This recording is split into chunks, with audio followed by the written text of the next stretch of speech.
Hi, magandang araw po sa inyong lahat. Ngayon ay araw ng linggo.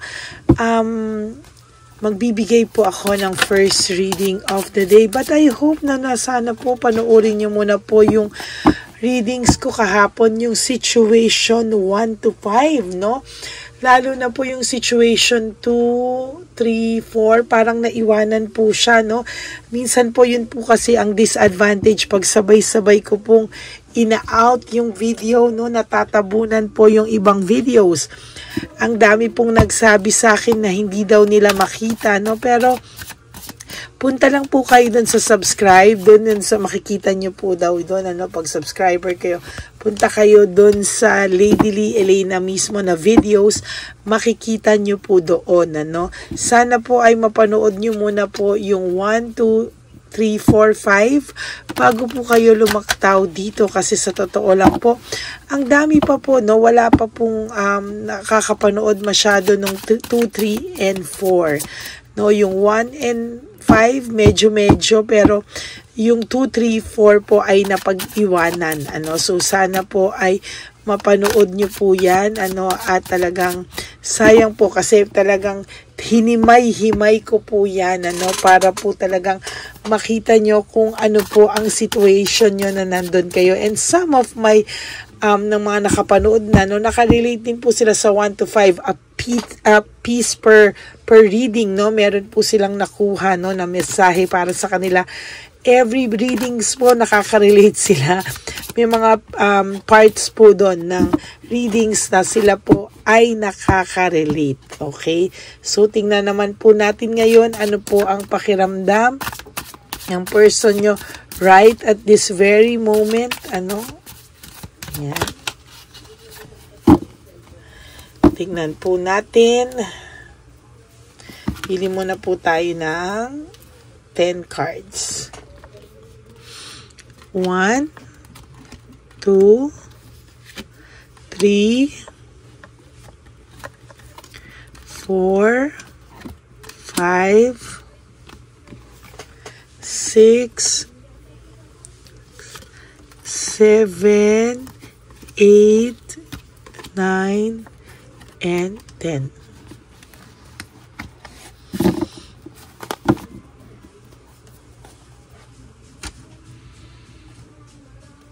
Okay.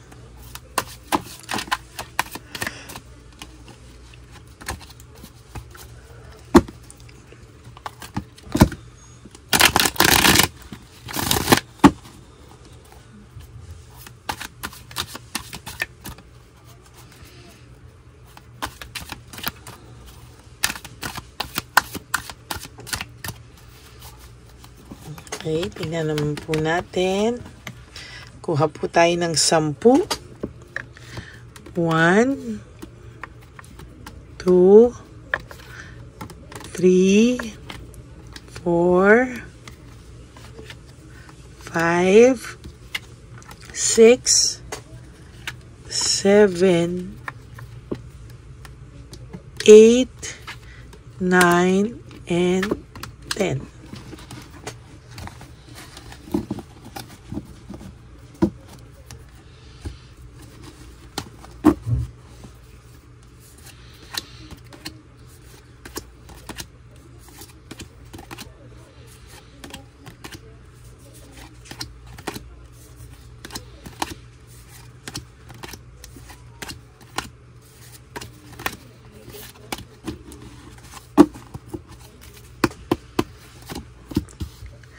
Sa nakikita ko po ngayon, there is hope, sa sitwasyon na meron kayo ngayon. May nakikita pa naman po akong pagmamahal, May nakikita pa rin naman po akong pagmamahal. Meron pa rin po akong hope na nakikita para dito, Para po, sa tingin ko po ay meron pa po akong nakikitang pag-asa, kahit papano sa readings ko sa taong ito o sa person na ito, may nakikita pa po ako, kung bakit hindi ka po niya malapitan, pero may nakikita pa po akong hope, may pagmamahal pa, may faith, friendship, maganda po do the star, hindi niya lang po alam kung saan po siya magsisimula. Hindi niya po alam kung ano po ang mga dapat niyang gawin. Hindi niya po alam kung saan siya mag-start, anong strategy, anong tactics ang pwede niyang gawin para daw po siya ay makapagsimula, no? O kaya ay siya ay mahanap kanya or makausap kanya, kahit usap man lang daw, no? Kasi right now ay medyo komplikado pa ang kanyang sitwasyon, ang kanyang pakiramdam, ang kanyang sitwasyon na meron siya kung nasaan man siya ngayon, ano? Ang dami niya na pong na-miss na chance, loss of opportunity. Ang dami na po sana niyang pwedeng gawin, ano? Ang dami na po niya sanang pwedeng nagawa, no? Ang bilis-bilis lang. A sincere sorry will do, no? Yung talagang makita mo po na siya ay nagbago, makita mo po na siya ay talagang, makita mo po na totally siya po ay maging happy, na mag-sorry sa'yo, yung masaya siya at sincere siya at very comes from his or her heart. Ay, nako, yun lang po naman ang hinihingi mo. You're not asking for too much for financial or for material things. Gusto mo lang po ay yung talagang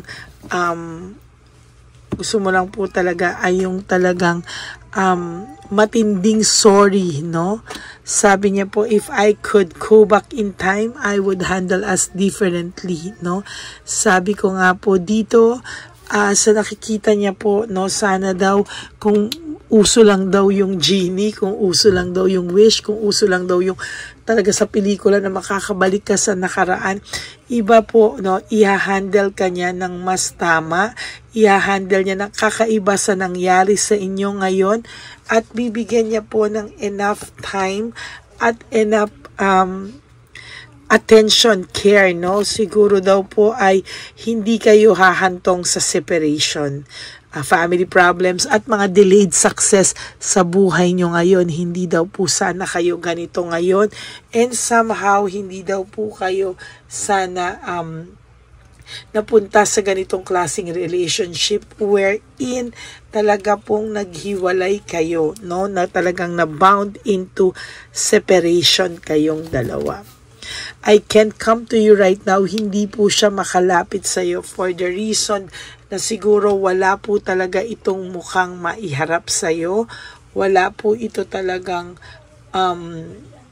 wala po siyang maiharap sa iyo, no? Hindi niya po alam kung ano raw po ang gagawin niya sa mga oras na ito. There is too much difficulties, doubts, lack of satisfaction. Alam niya po na hindi na po niya ganun maibabalik yung tiwala mo sa kanya. There's always trust issues. There always been very masaklap na nangyari sa inyo na parang nawala lahat ng tiwala mo sa kanya, nawala lahat sa kanya. Hindi mo na daw kayang mag-put up sa kanyang mga bullshit, no, sa kanyang mga kalokohan.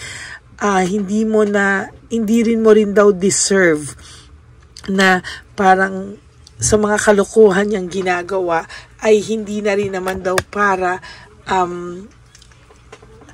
sakyan mo pa lahat ng kanyang kalokohan. As a matter of fact, hindi niya po alam kung ano po ang gagawin niya. Masyado daw po siyang naging careless, no, sa kanyang mga aksyon, sa kanyang mga desisyon. Hindi niya po pinag-isipan, no. Kaya po ngayon, pinapanindigan niya pa rin po yung mga kasalanan niya sa iyo. Pinapanindigan niya po yung third party, parang kung ang laki-laki ng ulo ng third party na akala niya siya ang pinili, pero sa totoo lang po, wala lang po siyang choice. Naipit na po siya sa ganitong sitwasyon. Pero hindi pa rin, why can't I move on from you? Hindi pa rin po siya nakakapag-move on sa'yo. And to be honest with you, ayan o, nahihirapan pa rin po siyang mag-move on from you, no? Talagang nananahimik po ito ngayon. Mabibingi ka po sa katahimikan nito. Why? Because meron po siyang nakikita na rason bakit hindi po siya makapag-move on sa'yo? Failure po siya when it comes to relationship, no? Sabi niya po, failure daw po siya when it comes to relationship. Wala raw siyang magagawa, no? Namimiss ka rin po niya, no? Namimiss niya rin po yung mga ganap sa inyo. Hindi lang po halata kasi akala mo wala na siyang nararamdaman sa yung passion, love, and etc. Natabunan po kasi ng galit, no? Pero sa totoo lang po, meron na rin po itong nararamdamang hirap, no? Kasi masyadong materialistic ang babae. Meron na rin po siya nahihirapan na siya sa lack of resources, very unstable, hindi na rin po niya alam kung ano daw po ang gagawin niya, no? Sabi niya baka hindi ka na rin niya mapasaya, hindi na rin maging okay ang lahat sa inyo, kaya parang sa ngayon po ay pinapanindigan niya na lang po yung mga ganito na kung ano na lang po yung akala mo, kung ano na lang po akala ng babae, wala na po siyang magawa, no? Parang masyado po siyang ma-pride, no? Pinapanish na siya, yung ego niya and yung pride niya nakastick pa rin, ano? Parang ang tinitingnan niya pa rin yung kanyang pride and ego. Parang mas mahalaga pa to kaysa sa kung ano pa man. Ayan, no?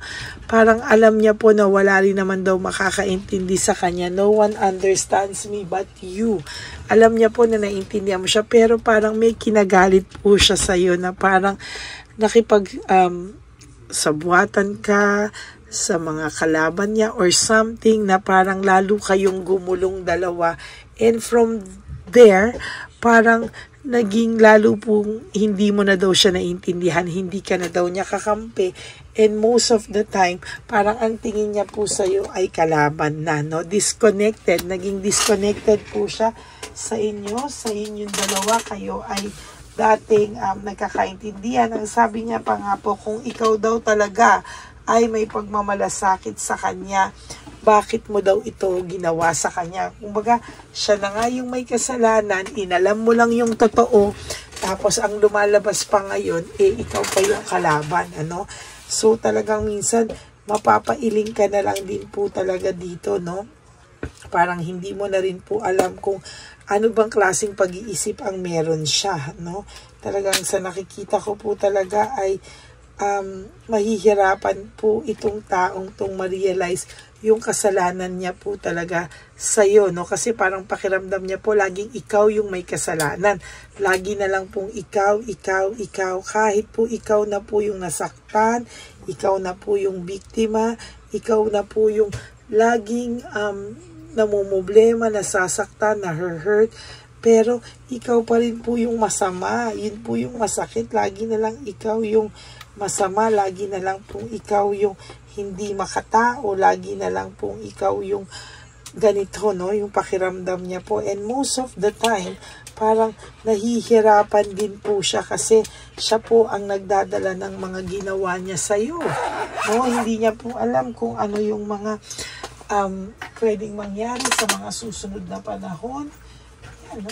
Talagang mahirap po para sa kanya, no? Dinadaan na lang po niya sa mga bisyo, no? Hindi, it doesn't mean drugs yan bisyo, yung kung ano man yung mga hobbies niya na pwede niyang mapagkaabalahan, no? Parang iniisip na lang po niya na kahit papano ay mag-isa rin naman siya, kailangan niya rin naman daw mag-enjoy. Kaya po kung akala po ng third party, talagang mahal na mahal siya at gustong-gusto siya, no? Sa totoo lang po, mukha siyang tanga, ginagamit lang po siya para makasurvive or magrebelde ang taong ito sa'yo, no? Siya po ang gumagawa ng self-entrapment niya and self-victimization. Meaning po, ang paggawa niya po ng mga lahat ng ito ay siya rin po ang magsasuffer ng consequences sa bandang huli. And sabi niya po, I am better with my mind than my heart. Kayang-kaya niya raw ikaw tiisin. Kayang-kaya niyang ikumbinse ang sarili niya na ikaw lahat ang may kasalanan at lahat siya ay okay, no? Siya po ay nakakaramdam ng matinding paninindigan and ego, no? Parang gusto niyang palabasin na ikaw yung may problema, ikaw talaga yung may problema. Ganun po, no? Nakukumbinsi niya po yung utak niya. Talagang kakaiba po ang taong ito, no? Sobrang ma-pride, sobrang ma-ego. Sa huli, siya rin naman po ang magsasuffer. Yan ang nakikita ko talaga, no? Sobrang ma-pride.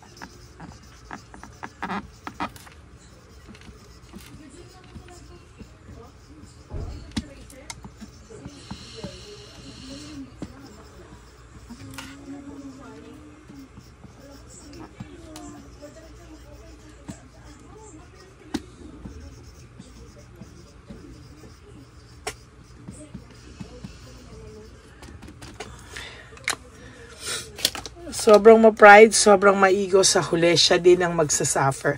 So, yan po ang inyong first reading of the day. Yan. Lagay po natin dyan. I hope na naka-resonate po kayo, and if you do, can you please give me a like and comment down below para naman po malaman ko rin po ang inyong mga saloobin. And please, sa lahat po ng manonood, paki-like nyo naman din po ang ating videos. Ayan. And please, no, wag nyo pong palagpasin yung ating reading kahapon. Very powerful. Talagang na-drain po ako dyan. Kaka-analyze, kakabawat barahang nilalabas ko po ang bawat baraha. Talaga naman po, draining po, no, pag nagbasa ako, because talaga pong ina-analyze ko ang bawat bagsak ng baraha, no, sa kanyang mga katabi, sa kanyang meaning and everything, no. Kaya sana po wag niyong palagpasin yung kahapon, no. Napaka-powerful po ng reading. Para po kayo nanonood ng teleserye, merong episode 1 to 5, no. So I hope mapanood niyo muna po yan bago po kayo tumakbo dito sa ating first reading of the day ngayong Sunday. Okay? So, magandang umaga po sa inyong lahat. And for those of you who would like to have a private reading with me, you can message me po at Ladyly Elena. That's L-A-D-Y-L-Y Elena. Nasa dulo po yan ng ating video. Diyan nyo lang po ako makokontak. That's my only legit and official FB account. Ayan, hihintayin ko po ang mga message nyo kung gusto nyo magpaalaga or kung gusto nyo pong magpa-reading, dyan nyo lang po ako kontakin. And for those of you who would like to give me a super thanks for this video, I would really appreciate, lalo na po na magsisimula na po tayong mag-ipon o nag-iipon na po tayo para sa One Love a Day Christmas edition for our street elderly lolos and lolas. Ayan po. And please, no skipping of ads. Tulong nyo na po yan sa ating channel. And please help me reach 20,000 subscribers. At this very moment, we are at 14,000 subscribers. Tulungan nyo po ako, ikalat nyo pa po para po mas marami pa po tayo maging subscribers sa mga susunod na panahon. Okay? Maraming salamat po sa inyong lahat. And sa aking pong mga ever loyal and solid Lady Elena friends, family, and subscribers, I love you all from the bottom of my heart. At ang lagi ko pong bilin sa inyo is life is too short. Don't make it shorter by stressing yourself from all the pains and heartaches na binigay sa inyo ng kahapon. Just surrender everything to the divine universe and just let go and let God write your life and love story. I will be back for another set of reading, pero sana naman po panoorin nyo muna po yung kahapon. Napakaganda po ng mga explanation ko sa bawat bukas ng baraha, sa bawat lapag ng baraha. Talaga pong draining, talagang pinagpaguran ko po yan, pinag-a-analyze ko po as much as the best that I can para po mabasa ko ang inyong sitwasyon. So sana naman po wag nyo pong i-skip yung ads and wag nyo pong palagpasin yung bawat videos. Pakihit nyo po yung bell para updated po kayo pag may nilalabas ako, magno-notify po, no? Kasi ang dami pong nag-message sa akin kahapon but hindi po nila nakikita. Mag-notify po yan sa inyo once na nakahit po kayo dun sa bell. Okay? So, yan po, no? Maraming salamat po sa inyo. At ang lagi ko rin po isa pa sa mga bilin sa inyo is just to Live one day at a time. Huwag po kayong mamoblema sa mga susunod na mangyayari sa buhay nyo. Just live for today. Do 3 things that will make you happy for today. Huwag po kayong mamoblema sa mga susunod na araw, sa birthday, sa anniversary nyo, sa Christmas, New Year, Valentine's Day. Just live for today. Okay? Maraming salamat po sa inyo. Magbabalik po ako para po sa ating second reading of the day. I hope mapanood nyo po lahat muna. Okay? God bless you. I love you all. Bye!